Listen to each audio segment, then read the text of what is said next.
नमस्कार मेरे प्यारे मित्रों, स्वागत करते हैं एक बार फिर से हम आपके अपने YouTube चैनल कवि क्लासेस में। आप सभी की भारी डिमांड पर आप लोगों के लिए आर्ट्स का जो सिलेबस है उसे संपूर्ण रूप से या फिर यूं कहें कि कंप्लीट रूप से आप लोग के सामने लाया जा रहा है। तो जो भी स्टूडेंट यूपी बीएड प्रवेश परीक्षा 2023 में अपीयर होने वाले हैं और आर्ट्स ग्रुप से अपना एग्जामिनेशन देने वाले हैं, इस वीडियो को एंड तक देखेंगे क्योंकि एक एक आपका स्टेप पे एक एक मिनट पे आप लोगों के लिए बहुत इंपॉर्टेंट इंफॉर्मेशन मैं इस जो आपका सिलेबस है डिस्कशन इसके थ्रू आपको देने वाला हूं।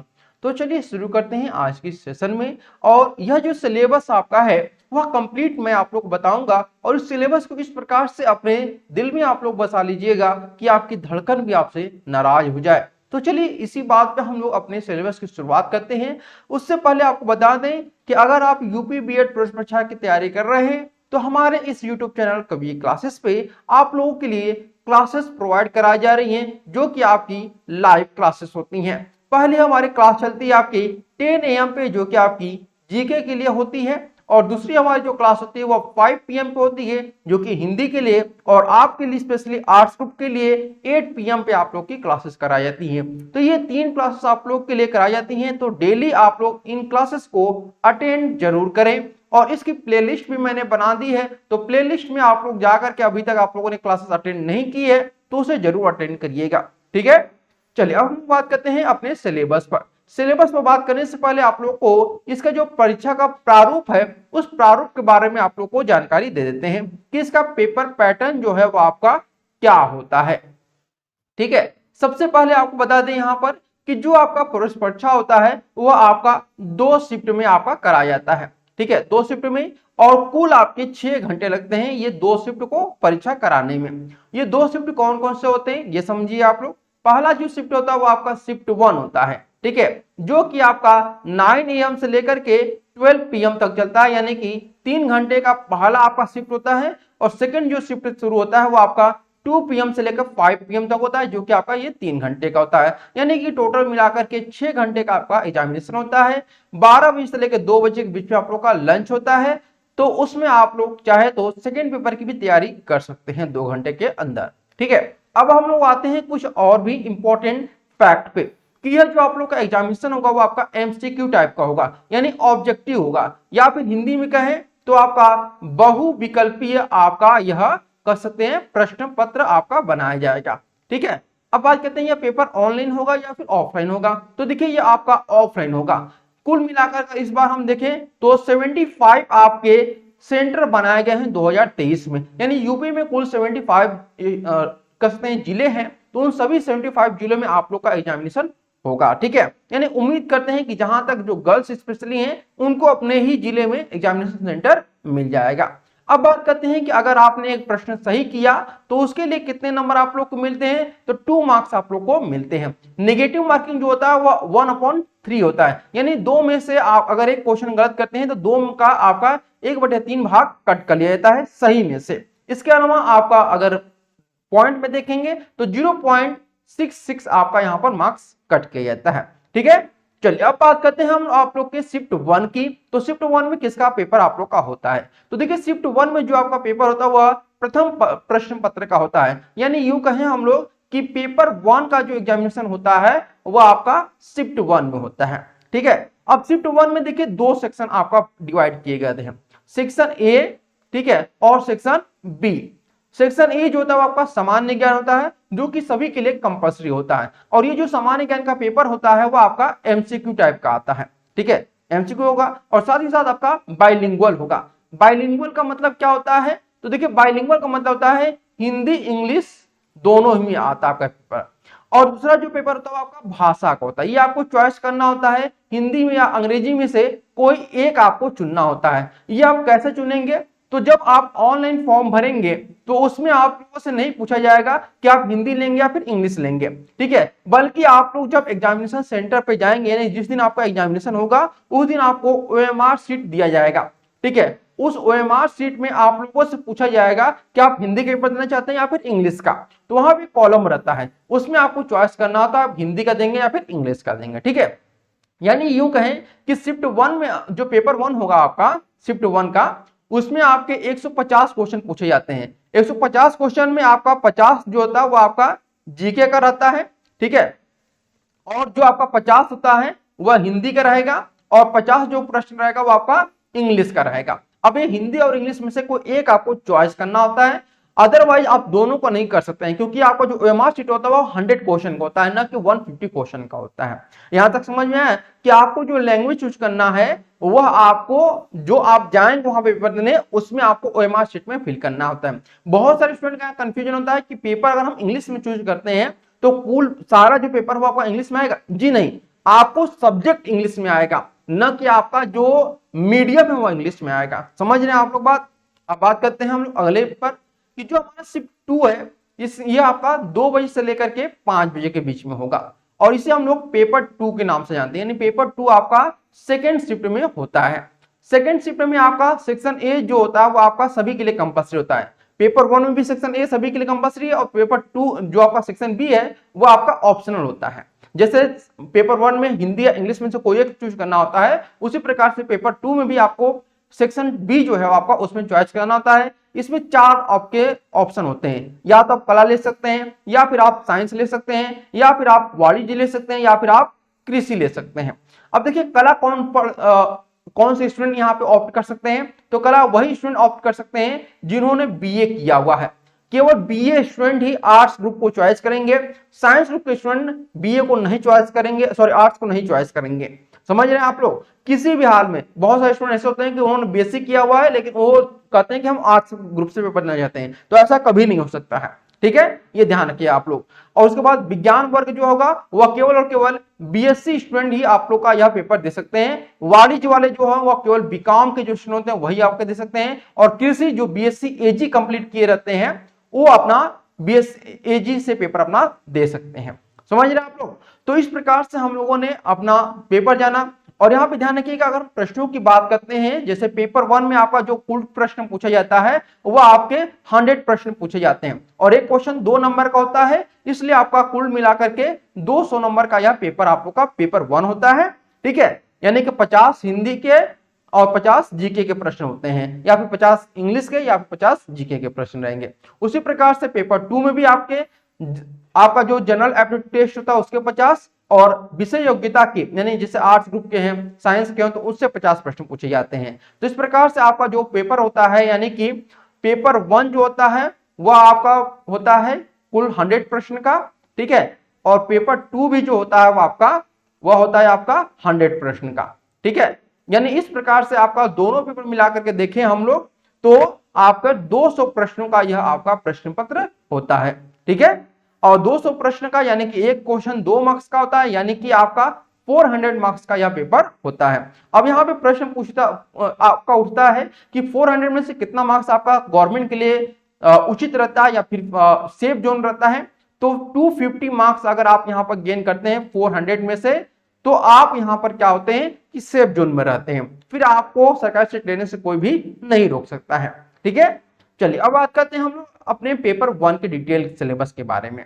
जो पेपर 1 का डिटेल सिलेबस उसे हम समझिए कि देखिए पेपर 1 में 2 सेक्शन होते हैं। एक आपका सेक्शन ए होता है जिसे हम लोग खंड ए के नाम से जानते हैं, उसमें आपका जीके रहता है। तो जीके में क्या पढ़ना है ये आप लोग समझिए। तो देखिए सबसे पहले आपको स्टैटिक जीके पूछा जाता है, यूपी जीके पूछा जाता है, करंट अफेयर्स पूछा जाता है, जनरल साइंस पूछा जाएगा, जनरल सोशल साइंस यानी हिस्ट्री, ज्योग्राफी, पॉलिटी, इकोनॉमिक्स, इससे आपके क्वेश्चन बनाए जाते हैं। यहाँ पे ध्यान रखिएगा कि यह जो आपका डिटेल टॉपिक बताया गया है यानी कि डिटेल सिलेबस है, ये आपके कुल 12 वर्षों के प्रश्न पत्रों का एनालिसिस करने के बाद आप लोगों को यह टॉपिक बताए जा रहे हैं कि किससे प्रश्न आप लोगों से पूछे जाते हैं। 12 वर्षों का जो प्रश्न पत्र है वह कवि क्लासेस की टीम ने एनालिसिस किया हुआ है, उसके बाद इन टॉपिक पर आप लोग का पहुंचा है कि जहां से आपका प्रश्न पत्र सबसे ज्यादा पूछा जाता है टॉपिक से, ठीक है, समझ गए आप लोग। यानी कि जीके में आपके कुल 5 ऐसे टॉपिक है जहां से आपके प्रश्न पत्र तैयार किए जाते हैं, 50 प्रश्न पत्र।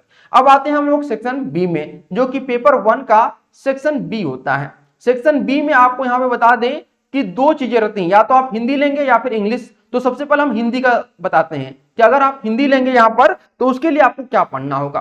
तो अगर आप हिंदी लेते हैं तो उस कंडीशन में आप लोग को हिंदी भाषा का विकास, हिंदी वर्णमाला, विराम चिन्ह, शब्द रूप, इसके बाद शब्द रचना, संधि, फिर इसके बाद जो आपका टॉपिक पूछा जाता है वो आपका समास रहेगा, क्रियाएं, अनेकार्थिक शब्द, विलोम शब्द, पर्यायवाची शब्द और मुहावरे, इसके अलावा तत्सम, तद्भव, देशज, विदेशज, ये आपके प्रश्न रहते हैं। फिर रस, छंद, अलंकार, ये आपके टॉपिक रहते हैं, यानी कि 16 टॉपिक। तो इस प्रकार से आपका हिंदी का ये सिलेबस रहता है, यानी जहां से ऐसा टॉपिक जो आपके क्वेश्चन पूछे जाते हैं। ठीक है, अब बात करते हैं हम लोग पेपर 1 का, जो आपका बी सेक्शन, यानी कि अगर सेक्शन बी आपका है, जहां पे अगर आप हिंदी की जगह पे इंग्लिश चूज करते हैं तो उसमें से 50 प्रश्न कौन कौन से टॉपिक से पूछे जाएंगे। तो इसमें सबसे पहले आपका जो टॉपिक पूछा जाएगा वह रहेगा आपका tense, voice, subject, verb agreement, preposition, conjunction, article, noun, noun में ही आपका आर्टिकल आ जाता है। उसके बाद आपका pronoun, adjective, verb, adverb, narration और बुक्स एंड राइटर। ये ऐसे 14 टॉपिक हैं जो कि आपको इंग्लिश में पूछे जाते हैं। हिंदी में अगर हम बात करते हैं तो कुल आपके 16 टॉपिक रहते हैं और इंग्लिश में आपके 14 टॉपिक। तो आपको जो उचित लगे, जो आप जिस भी आपका भाषा पर कमांड हो उसी को आप लोग चॉइस करिएगा, क्योंकि यहां पर बहुत ज्यादा नंबर उठाए जाते हैं। ये तो रहा हम लोग का पेपर 1 का डिटेल सिलेबस। ठीक है, हम लोगों ने पेपर 1 का डिटेल सिलेबस जाना है यहाँ पर। अब हम लोग जो जानेंगे आप लोग का, वह जानेंगे हम लोग पेपर 2 के सिलेबस के बारे में, यानी कि जो 100 प्रश्न पूछे जाते हैं शिफ्ट 1 के, उसके तो हम लोग जान लिए। अब बात करते हैं कि जो सेकेंड आपका प्रश्न पूछा जाता है आपका पेपर 2 का, उसका सिलेबस हम लोग जानते हैं। देखिए पेपर 2 का जो सिलेबस होता है वह है आपका, सबसे पहले हम लोग सेक्शन ए को जानते हैं। तो सेक्शन ए में आपका जो सिलेबस होता है वो आपका जीएटी होता है, जनरल एप्टीट्यूड टेस्ट। तो जनरल एप्टीट्यूड टेस्ट में 3 सब्जेक्ट आपके आते हैं, एक आपका रीजनिंग रहता है, दूसरा मैथ रहता है, इसके बाद आपका टीचिंग एप्टीट्यूड होता है। ये आपको बहुत कम ऐसे चैनल होंगे या फिर आपको कोई ऐसा होगा जो आपको इतनी गहराई से इतने एनालिसिस करने के बाद आप लोगों को सिलेबस बता रहा है। ठीक है, अब बात करते हैं कि जो आपका सबसे पहले हम लोग जानेंगे रीजनिंग के सिलेबस के, फिर मैथ का, उसके बाद टीचिंग एप्टीट्यूड के सिलेबस को जानेंगे। ये जो कि आपका सेक्शन ए ही है, ध्यान रखिएगा, यह सेक्शन ए है पेपर 2 का, इसका है पेपर 2 का सेक्शन ए है। तो रीजनिंग का सबसे पहले हम जानते हैं कहां से टॉपिक पूछा जाता है। तो पासा, डाइस सिम, क्लॉक यानी घड़ी, कैलेंडर, डायरेक्शन यानी दिशा परीक्षण, वर्णमाला पर आधारित प्रश्न, रक्त संबंध, पदानुक्रम, व्यवस्थित क्रम, इसके बाद आपका सीटिंग अरेंजमेंट यानी कि बैठक व्यवस्थिकरण, order sequence, coding decoding, analogy, classification और सीरीज, ये आपके रीजनिंग के सेक्शन होंगे। अब हम लोग जो जानेंगे वो आपका रहेगा मैथ का पोर्शन। ठीक है, मैथ के बारे में जानते हैं कि मैथ से कहां से टॉपिक पूछे जाते हैं।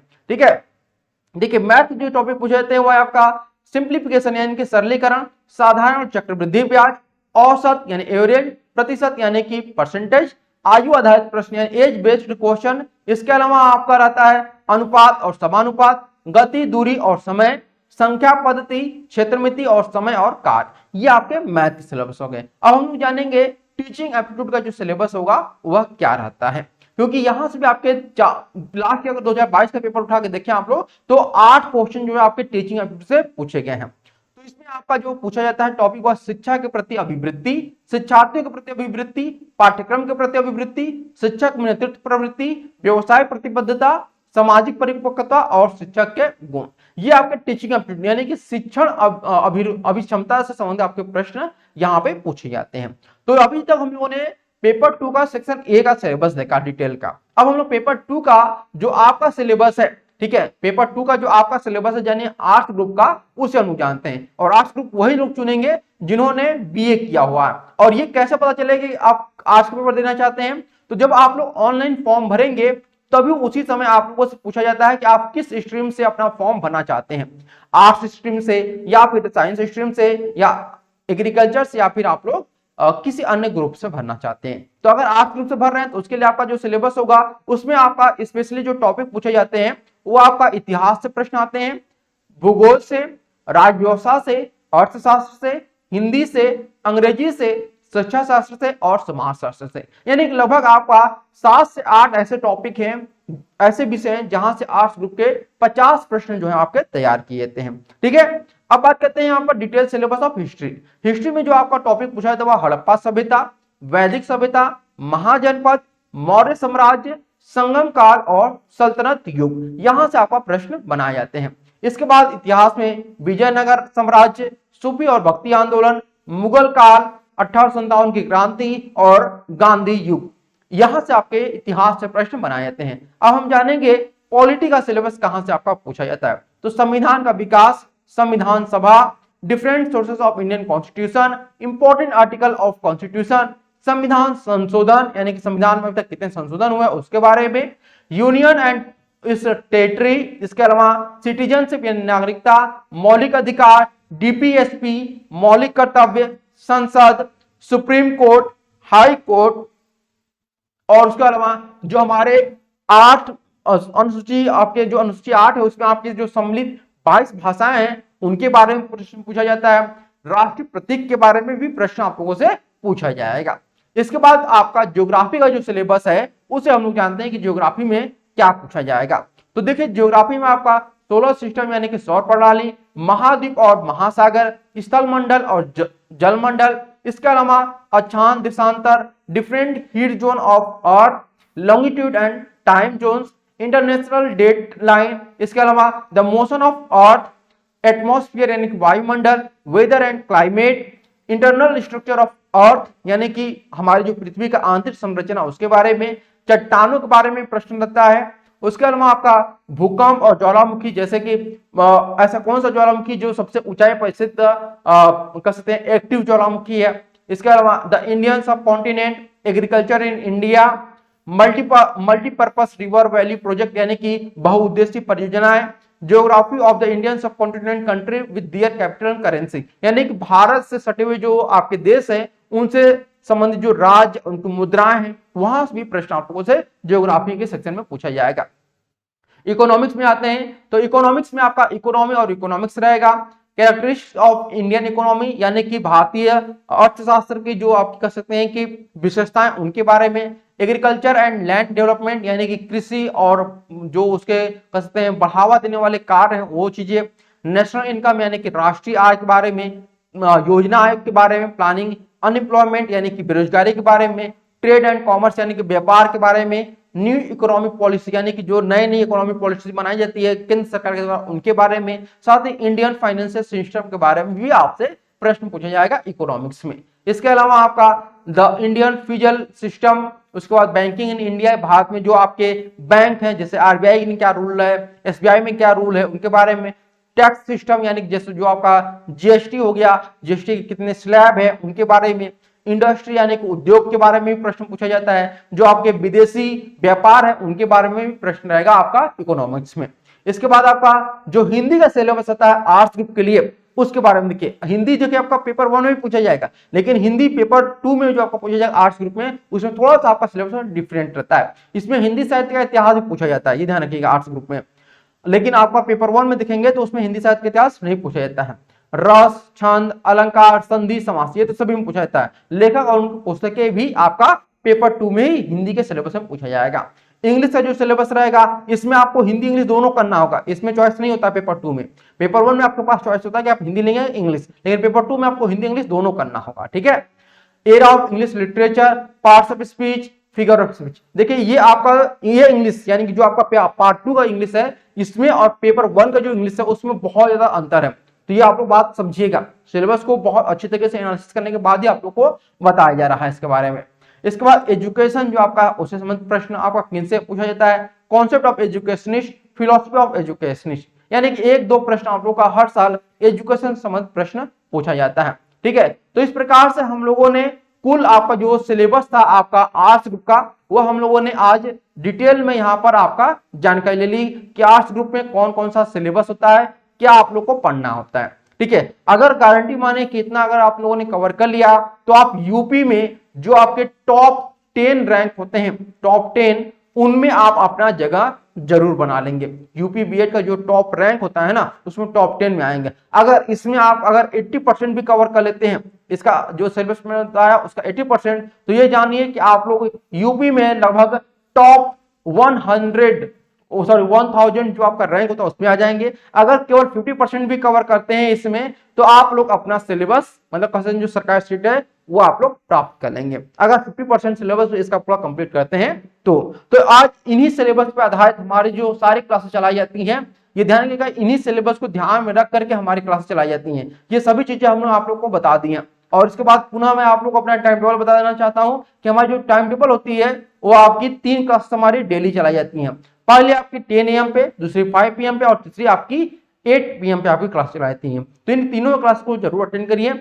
उम्मीद करते हैं आपका जो भी डाउट रहा होगा वो आप लोग का दूर हो चुका होगा। अगर ये सिलेबस आपको समझ में आए, इससे आपको बेनिफिट मिले, तो अपने मित्रों में जरूर इसको शेयर करिएगा ताकि उनको भी इसकी मदद मिल सके। ओके एवरीवन, तो आज के लिए इतना ही, फिर मिलते हैं आप लोगों से क्लासेस में। Okay everyone, thank you so much for watching this video.